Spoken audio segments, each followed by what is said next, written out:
forbearance. This is what applies to, I think, the majority of us. Mandatory medical internship and residency forbearance, and this is the law. Okay, they require it of all federal loans. However, the lender's not required to offer it to you. You have to apply for this. Otherwise, you're going to get the standard loan repayment if you just let them do what they want. Okay. So it can be kind of costly, though, so this is something you want to take into account before you make your decision. Of course, the interest rates increase when you go from grace or deferment to forbearance, so that's just one instance how it can cost you more money. Subsidized loans, they accrue interest during forbearance. So unlike deferment and grace period where it doesn't accrue any interest, a subsidized loan will accrue interest, so important to know that. And it's possible this interest will capitalize annually at the end of each forbearance period, and so you want to know about that too. So the least you can do if you do apply for forbearance, the best you can do is pay your interest, okay, on that. Key points. It's always more costly. You know, you might be able to put your payments off for a few years, have a little bit more cash flow while you're in residency, but it's going to cost you more money in the end. As I said a while ago, the lenders are required to grant this, but they're not required to offer it. So you have to make the effort there. And it takes about 15 minutes to print one of the forms off and fill it out and fax it to them. So it's not a big deal to apply. It's not part of your payment period. So if you get forbearance for, say, 4 years, then you can get you a standard repayment plan of 10 years or whatever repayment plan you choose after that. So. And these options, they differ according to your servicer. Some servicers require you to pay the interest if you're in forbearance. Some require you to make a small payment. Some you don't have to pay anything at all. So depends on your servicer. Doesn't apply to fellowship programs, and like I've said before, it's your responsibility to apply for this, not theirs. All right, consolidation.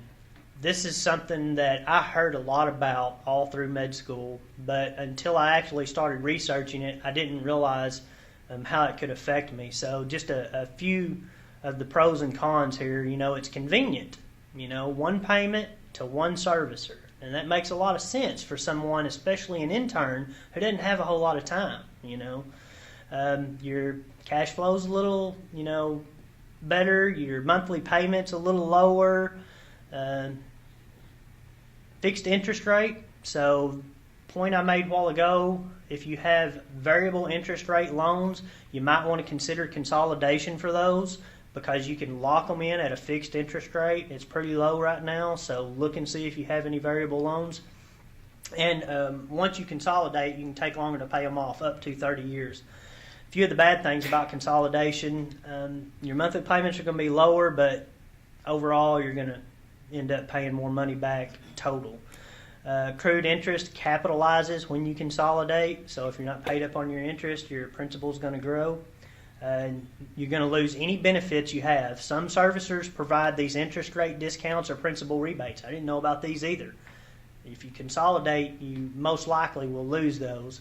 And then, of course, your interest rates, if you consolidate, for example, some of your subsidized and unsubsidized loans and some of your private loans, if that was a possibility, or these interest rates become a weighted average, and then when you factor that out over a longer period of time, then it ends up costing you more money in the long run. So just a few things you want to be aware of before just consolidating everything to make it convenient, okay? So what do most students and residents do? So I talked to a lot of residents, a lot of physicians who've already been through this process, and I got a lot of information from some of these websites that I looked at, and this is what I come up with.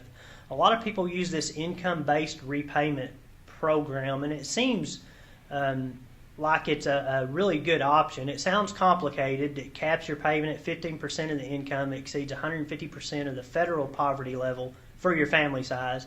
Now, as I said, you can do it for up to 25 years. Each year, this loan repayment gets renewed. Your payments are then based on that next year's, you know, income, poverty level, etc. So, just for example, because this was complicated to me, so I had to kind of figure it out.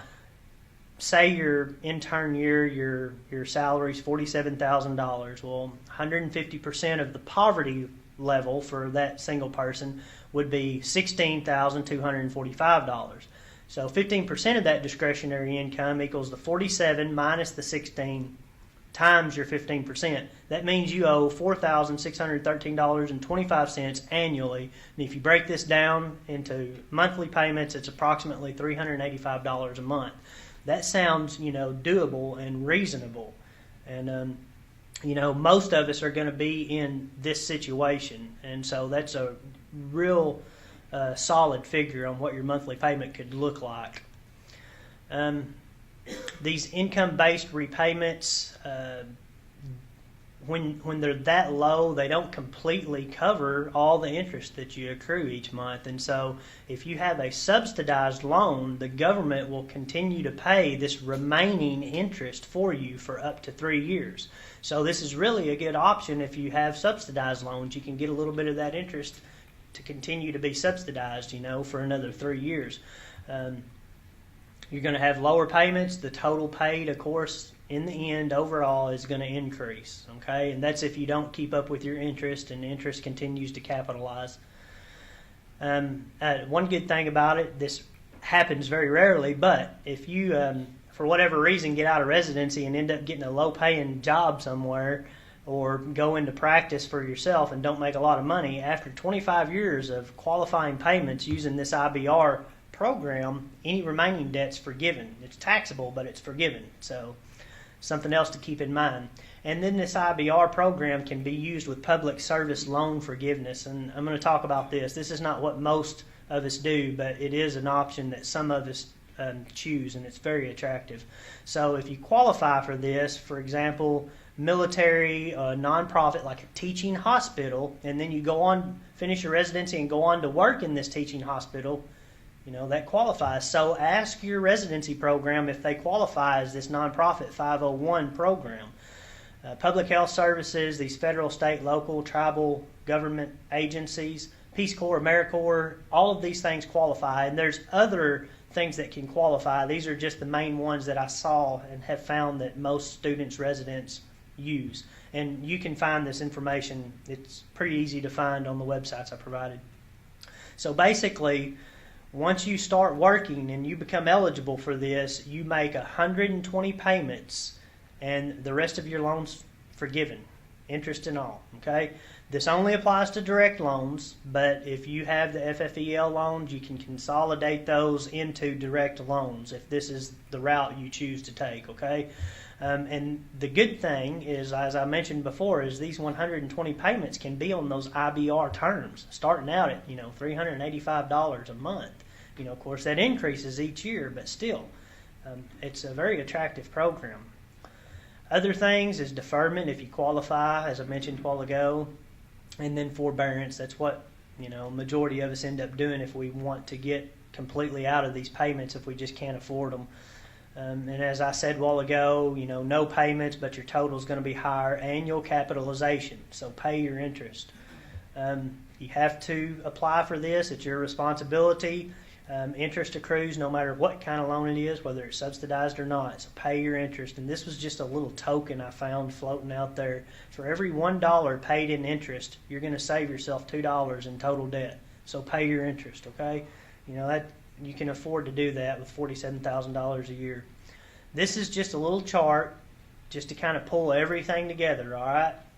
So that you can have a better idea of what your options are. And these are, like I said, it's what the majority of medical students end up doing. So let's just say that you are the average student and you borrowed $171,000 of student loans to get through your education.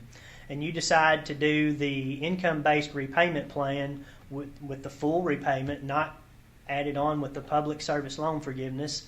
And then once you finish your residency, you start making $170,000, okay?